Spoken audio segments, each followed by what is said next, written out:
নমস্কাৰ মই এপলিনা টাইমেটলৈ স্বাগতম জনাইছো আৰু এই মুহূৰ্তত এটা ডাঙৰ খবৰ লৈ আহিছো ঐতিহাসিক ৰংঘৰৰ বাকৰিত এতিয়া অসমীয়া খিলঞ্জীয়া অসমীয়াক ভাবুকি প্ৰদান কৰিছে মিয়াই শিৱসাগৰৰ পৰা মিয়া খেদিব নোৱাৰিব বুলি হুংকাৰ প্ৰদান কৰিছে এতিয়া ৰংঘৰৰ বাকৰিত উপস্থিত হৈ মিয়া ৰফিকুল ইছলামে কেৱল ইমানেই নহয় উজনি অসমত যেহেতু এতিয়া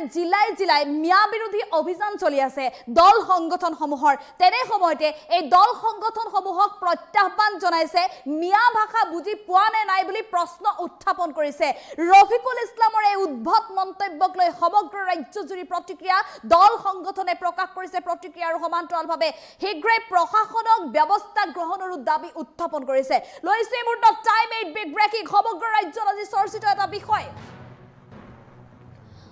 ৰংঘৰৰ বাকৰিত থিয় হৈ অসমীয়াক চ্যালেঞ্জ মিয়াৰ এটা উদ্ভট মন্তব্য কৰিছে মিয়া ৰফিকুল ইছলামে শিৱসাগৰৰ পৰা মিয়াক খেদিব নোৱাৰিব বুলি হুংকাৰ প্ৰদান কৰিছে শিৱসাগৰত চলা মিয়া বিৰোধী অভিযানক লৈ উদ্ভট মন্তব্য এই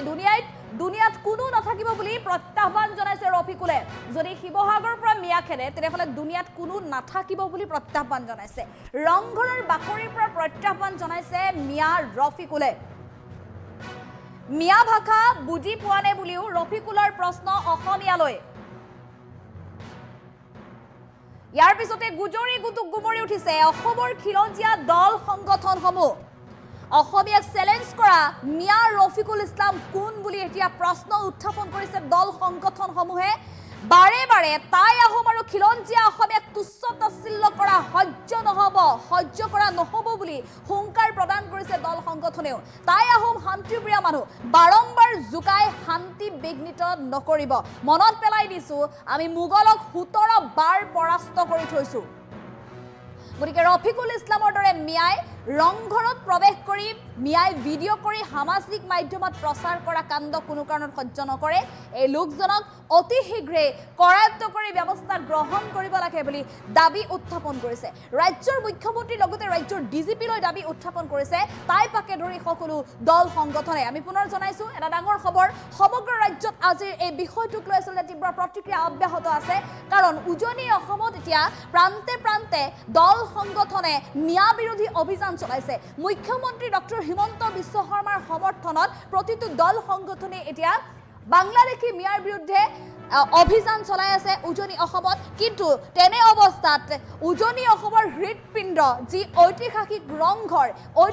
ৰংঘৰৰ বাকৰিতে এতিয়া হাতত ফোন লৈ মোবাইল কেমেৰা লৈ সেলফি ভিডিঅ' বনাইছে এইগৰাকী ৰফিকুল ইছলামে মিয়া ৰফিকুল ইছলামে ৰংঘৰৰ বাকৰিৰ পৰা অসমক প্ৰত্যাহ্বান জনাইছে অসমীয়াক প্ৰত্যাহ্বান জনাইছে শিৱসাগৰৰ পৰা মিয়া খেদিব নোৱাৰিব এই দুনিয়াত থাকিব নোৱাৰিব বুলি এক প্ৰকাৰ হুংকাৰ প্ৰদান কৰিছে এইগৰাকী ৰফিকুল ইছলামৰ এই মন্তব্যৰ পিছতে এতিয়া সমগ্ৰ ৰাজ্যজুৰি প্ৰতিক্ৰিয়া ৰফিকুল ইছলামে মিয়া ভাষা বুজি পোৱা নাই বুলি প্ৰশ্ন উত্থাপন কৰিছে অসমীয়াত যি উজনি অসমত তাই আহোমকে ধৰি ভূমিপুত্ৰৰ দপদপনি সেই উজনি অসমতে গৈ গোপনে গৈ চুৰ কৰি গৈ খিলঞ্জীয়াক ভাবুকি প্ৰদান কৰিছে মিয়া ৰফিকুল ইছলামে কি মন্তব্য কৰিছিল উজনি অসমত গৈ এই মুহূৰ্তত আমি ৰফিকুল ইছলামৰ সেই বিশেষ ভিডিঅ' দেখুৱাবলৈ চেষ্টা কৰিম যিটো ইতিমধ্যে সামাজিক মাধ্যমত ব্যাপক ৰূপত চৰ্চা হৈছে বিভিন্নজনে প্ৰতিক্ৰিয়া প্ৰকাশ কৰিছে ৰফিকুল ইছলামৰ সেই বিশেষ ভিডিঅ' শুনিলো কি কৈছে শিবসাগর মিয়াদেরকে খেদানো হয় এই শিবসাগর থেকেই বলছি আমি যে ভাই যারা মিয়াদেরকে উপরে করো এই দুনিয়াটা তোমরা সৃষ্টি করো নেই এই দুনিয়া তোমাদের ছেড়ে যেতে হবে বুঝেছো বাংলা ভাষা বুঝো কি তোমালোকৰ ৰংঘৰৰ পৰা কৈছো ঐতিহাসিক ৰংঘৰ ইয়াৰ পৰা তোমালোকে এটা কথা জানি লোৱা এই পৃথিৱী কাৰোবাৰ চিৰস্থায়ী নহয় ইয়াৰ যিজন ৰজা আছিল তেখেত কিন্তু আজি নাই তোমালোকে এৰি যাব লাগিব গতিকে সাধাৰণ নিৰীহ যিবিলাক মানুহ আছে যিবিলাক কৰ্মজীৱী শ্ৰমদান কৰি নিজৰ পৰিয়াল পোহপাল কৰে তেওঁলোকৰ ওপৰত নকৰিবা তোমালোকৰ প্ৰতি এইটোৱে আহ্বান জনাইছোঁ কোনেও চিৰদিন নাথাকে এই পৃথিৱীত এই ৰংঘৰৰ মালিক যিজন ৰজা আছিল তেখেত কিন্তু আজি নাই তোমালোকে নাথাকা কিন্তু তোমালোকৰ কীৰ্তি কাৰ্য ঐতিহ্য তোমালোক ভাল কৰিলেও থাকিব বেয়া কৰিলেও থাকিব গতিকে আৰু এয়া হৈছে মিয়াৰ হৈ লোৱা খেদান হয় এই শিবসাগর মিয়াদেরকে খেদান হয় এই শিবসাগর থেকেই বলছি আমি যে ভাই যারা মিয়াদেরকে উপরে করো এই দুনিয়াটা তোমরা সৃষ্টি করো নেই এই দুনিয়া তোমাদের ছেড়ে যেতে হবে বুঝেছো বাংলা ভাষা বুঝো কি তোমালোকৰ ৰংঘৰৰ পৰা কৈছো ঐতিহাসিক ৰংঘৰ ইয়াৰ পৰা তোমালোকে এটা কথা জানি লোৱা এই পৃথিৱী কাৰোবাৰ চিৰস্থায়ী নহয় ইয়াৰ যিজন ৰজা আছিল তেখেত কিন্তু আজি নাই তোমালোকে এৰি যাব লাগিব গতিকে সাধাৰণ নিৰীহ যিবিলাক মানুহ আছে যিবিলাক কৰ্মজীৱী শ্ৰমদান কৰি নিজৰ পৰিয়াল পোহপাল কৰে তেওঁলোকৰ ওপৰত নকৰিবা তোমালোকৰ প্ৰতি এইটোৱে আহ্বান জনাইছোঁ কোনেও চিৰদিন নাথাকে এই পৃথিৱীত এই ৰংঘৰৰ মালিক যিজন ৰজা আছিল তেখেত কিন্তু আজি নাই তোমালোকে নাথাকা কিন্তু তোমালোকৰ কীৰ্তি কাৰ্য ঐতিহ্য তোমালোক ভাল কৰিলেও থাকিব বেয়া কৰিলেও থাকিব গতিকে এতিয়া সংশোধন হৈ লোৱা ভুলৰ শুধৰণি আছে শিবসাগৰ মিয়াদেৰকে খেদান হয় এই শিবসাগৰ থেকেই বলছি আমি আৰু যে মিয়া ভাই, ৰফিকুল যাৰা ইছলামে মিয়াদেৰকে এনেধৰণে ৰংঘৰৰ বাকৰিত উজনি অসমৰ হৃদপিণ্ড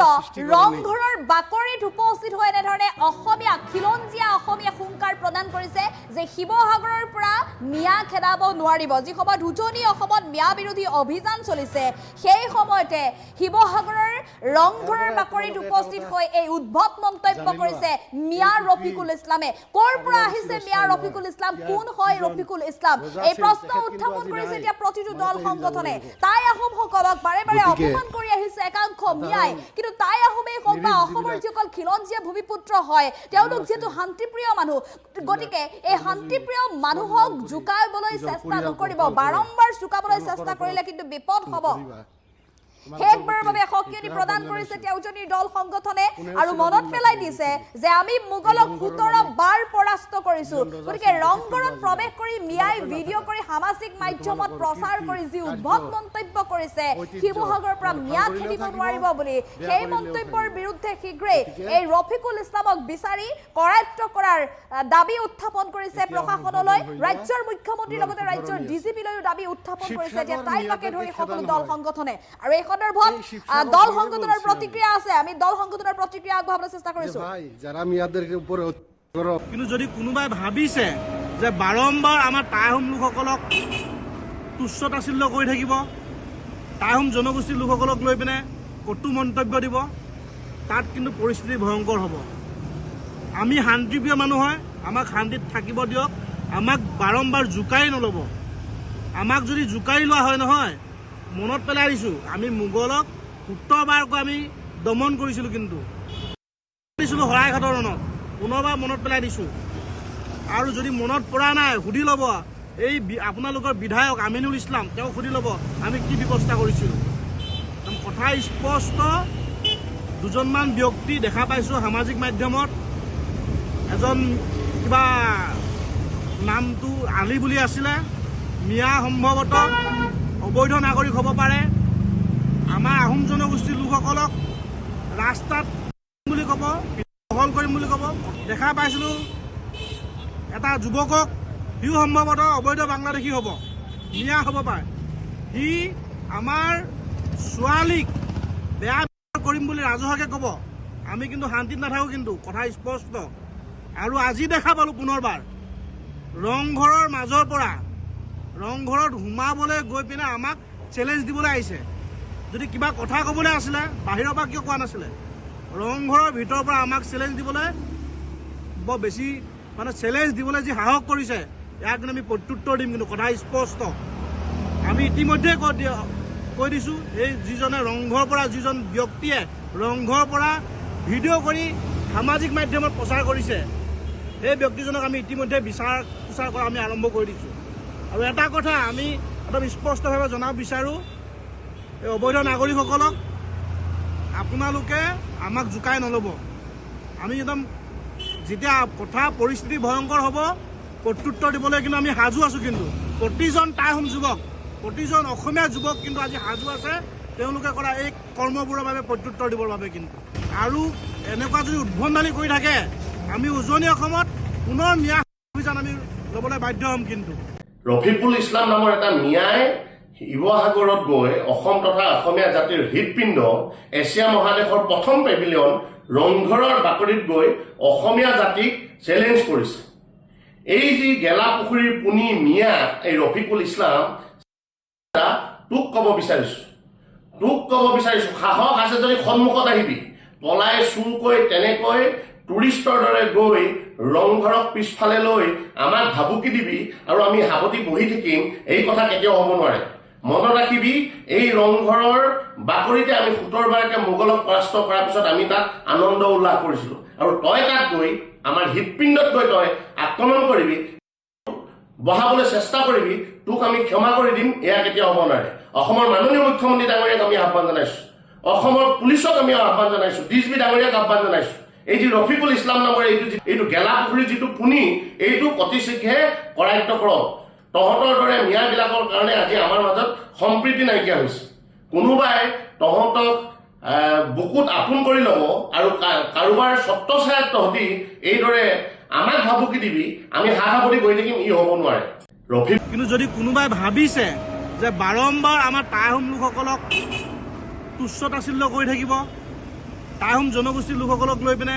কটু মন্তব্য দিব, তাত কিন্তু পৰিস্থিতি ভয়ংকৰ হ'ব। আমি শান্তিপ্ৰিয় মানুহ হয়, আমাক শান্তিত থাকিব দিয়ক, আমাক বাৰম্বাৰ জোকাৰি নল'ব। আমাক যদি জোকাৰি লোৱা হয় নহয়, মনত পেলাই দিছোঁ আমি মোগলক 17 বাৰকৈ আমি দমন কৰিছিলোঁ। কিন্তু দিছিলোঁ শৰাইঘাটৰ ৰণত, পুনৰবাৰ মনত পেলাই দিছোঁ। আৰু যদি মনত পৰা নাই সুধি ল'ব এই আপোনালোকৰ বিধায়ক আমিনুল ইছলাম, তেওঁক সুধি ল'ব আমি কি ব্যৱস্থা কৰিছিলোঁ। কথা স্পষ্ট, দুজনমান ব্যক্তি দেখা পাইছোঁ সামাজিক মাধ্যমত, এজন